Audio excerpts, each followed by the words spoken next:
नमस्कार, आप देख रहे हैं 4 PM और मैं हूं आपके साथ सिमरन। दोस्तों, पश्चिम बंगाल में एसआईआर को लेकर के भयंकर पेंच फंसा है। बड़ी खबर निकल के सामने आई है कि वोट डिलीशन में एक बड़ा खेल पकड़ा गया है। इलेक्टोरल रजिस्ट्रेशन ऑफिसर यानी कि ईआरओ संघ ने सीधे ज्ञानेश कुमार को चिट्ठी अपने अधिकारियों के हनन के खिलाफ आवाज उठाई है। ईआरओ का दावा है कि उनको जो कानूनी अधिकार दिए गए हैं ऊपर जबरन जो है अतिक्रमण जो है किया जा रहा है। आपको बता दें कि जैसे ही मामला सामने आया है पूरा हड़कंप मच गया है। क्यों ईआरओ ने सीधा ज्ञानेश कुमार को चिट्ठी लिख भयंकर विरोध जताया है और वोट डिलीशन में कौन सा बड़ा खेल पकड़ा गया है, सब कुछ आपको अपनी इस रिपोर्ट में बताने वाली हूँ। दोस्तों, जैसा कि आप जानते हैं कि स्पेशल इंटेंसिव रिवीजन मतलब कि सूची की पूरी तरह से जांच करना चुनाव आयोग कहता है कि ये मृत लोगों, फर्जी वोटरों और डुप्लीकेट नामों को हटाने के लिए है। लेकिन सच्चाई ये है कि ये बिहार में पहले हुआ जहां लाखों नाम काटे गए। अब बंगाल में यही खेल खेला जा रहा है। बंगाल में 7.66 करोड़ वोटर थे। एसआईआर के बाद ड्राफ्ट लिस्ट में सिर्फ 7.8 करोड़ नाम बचे, मतलब कि 58 लाख से ज्यादा नाम कट गए। इसमें से कितने असली थे, कितने गरीबों के, ये आंकड़ा खुद चुनाव आयोग ने दिया है। लेकिन सवाल ये है कि क्या इतने सारे लोग मर गए? बता दें आपको कि पूरे मामले को लेके इंडियन एक्सप्रेस ने बड़ा खुलासा किया है।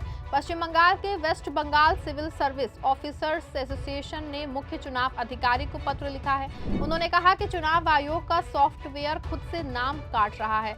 ईआरओ को पता भी नहीं चलता। ये सिस्टम ड्रिवन डिलीशन है। कानून के मुताबिक ईआरओ को नोटिस जारी करना, सुनवाई करनी और फैसला करना चाहिए। लेकिन यहाँ जहाँ सॉफ्टवेयर सब कर रहा है, ईआरओ सिर्फ नाम का ठीकरा लेगा। पत्र में लिखा है कि बड़े पैमाने पे नाम कटवाए जा रहे हैं बिना ईआरओ की जानकारी के। मतलब कि साफ है कि बिना ईआरओ की जानकारी के नाम काटे जा रहे हैं और सब कुछ सीधे राज्य चुनाव आयोग या फिर केंद्रीय चुनाव आयोग कर रहा है। ऑफिसर्स ने अपने लेटर में साफ तौर पे लिखा है कि जब सब कुछ चुनाव आयोग को अपनी मर्जी से ही करना था तो ईआरओ नियुक्ति करने की जरूरत क्या थी। ऐसे में साफ है कि कहीं ना कहीं दाल में कुछ काला तो जरूर है, क्योंकि जिस तरह से ईआरओ ही विरोध कर रहे हैं तो ऐसे में साफ है उनके हाथ में शायद कुछ नहीं है। जबकि होना ये चाहिए कि ईआरओ खुद जांच करके रिपोर्ट लाएगा और जरूरत पड़े तो बीएलओ को फील्ड में भी भेजे। लेकिन शायद ऐसा नहीं हो रहा है। आपको बता दें कि पश्चिम बंगाल में ईआरओ शनिवार से सुनवाई करने की तैयारी कर रहे हैं ताकि ये तय किया जा सके कि लाखों मतदाताओं को मतदाता सूची में रखा जाएगा या फिर नहीं। इस बीच जो है राज्य सेवा अधिकारियों के एक संघ ने बड़े पैमाने पे सॉफ्टवेयर से नाम हटाए जाने पे गंभीर चिंता व्यक्त की है, जिसके लिए ईआरओ को दोषी ठहराया जा सकता है, जबकि वो नोटिस जारी करने में शामिल नहीं है। पश्चिम बंगाल के मुख्य निर्वाचन अधिकारी मनोज अग्रवाल को लिखे पत्र में, जिसकी एक प्रति मुख्य निर्वाचन आयुक्त ज्ञानेश कुमार के कार्यालय को भी भेजी गई। पश्चिम बंगाल सिविल सेवा अधिकारी संघ ने बुधवार को पश्चिम बंगाल में चल रही विशेष गहन पुनरीक्षण प्रक्रिया में मतदाताओं को स्वतः संज्ञान लेते हुए मतदाता सूची से हटाए जाने का मुद्दा उठाया। इस प्रक्रिया में मतदाताओं की वैधानिक भूमिका को दरकिनार किया जा रहा है। पत्र में लिखा गया है कि जन प्रतिनिधित्व अधिनियम 1950 के अनुसार मतदाताओं की पात्रता, जिसमें नागरिकता भी शामिल है, पे संदेह होने पे नोटिस जारी करने का अधिकार केवल मतदाताओं के पास है। हालांकि मतदाता सूची के चल रहे एसआईआर में नोटिस जारी करने के लिए चुनाव आयोग के केंद्र की ओर से संचालित पोर्टल का प्रयोग किया जा रहा है।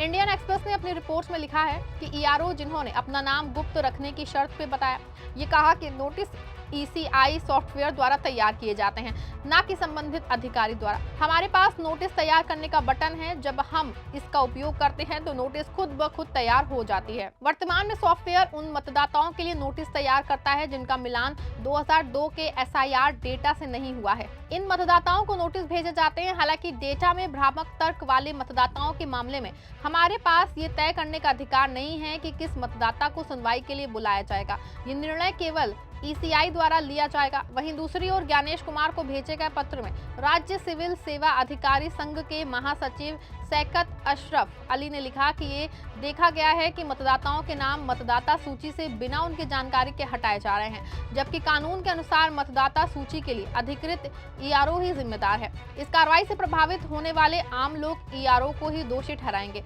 जबकि उन्हें ये पता नहीं कि आयोग ने ईआरओ को पूरी प्रक्रिया से बाहर रखा है। इंडियन एक्सप्रेस के दावों के अनुसार अशरफ अली का दावा है कि चुनाव आयोग कानून का पालन करे और पारदर्शिता बरते। उन्होंने कहा कि यदि वो नाम हटाते हैं और जैसा कि उन्होंने अब तक किया है तो उन्हें लोगों को स्पष्ट करना चाहिए कि नाम हटाने के लिए ईआरओ जिम्मेदार नहीं है, अन्यथा लोग हमें दोषी ठहराएंगे। हम ये भी नहीं चाहते कि किसी भी वास्तविक मतदाता का नाम हटाया जाए।